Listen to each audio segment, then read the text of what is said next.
Bayangkan anda mula simpan RM300 sebulan dalam bentuk emas secara konsisten selama 20 tahun. Tanpa sedar, anda sebenarnya membina satu kewangan yang sangat kukuh. Jom kita buat kira-kira sama-sama. RM300 sebulan bersamaan dengan RM3,600 setahun. Ulang simpan selama 20 tahun. Di jumlah simpanan anda adalah RM72,000.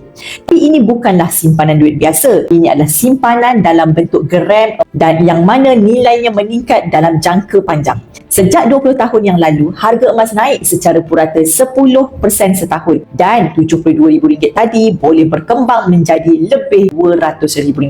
Simpanan RM300 ini boleh dibuat oleh semua orang. Tak ada pun risiko yang tinggi dan tanpa perlu pun nak jadi pakar pelaburan. Yang lebih menariknya, bila anda menyimpan dalam bentuk emas, dan bukan saja simpan nilai, tapi ada aset fizikal yang mudah dicairkan bila perlukan duit. Jika berlaku krisis kewangan ataupun inflasi meningkat, nilai emas ini akan naik lebih tinggi daripada jangka itu. Simpan RM300 sebulan mungkin nampak kecil hari ini, tapi ia boleh menjadi penyelamat besar 20 tahun dari sekarang. Konsisten lebih penting daripada jumlah. Bagi yang ingin mulakan simpanan emas public gold, anda boleh rujuk pin video saya ataupun isi beg biru untuk daftar. Saya akan bimbing anda journey menyimpan emas bersama Dr. Akilah. Why not mula simpan emas sekarang? Yang kaya anda juga.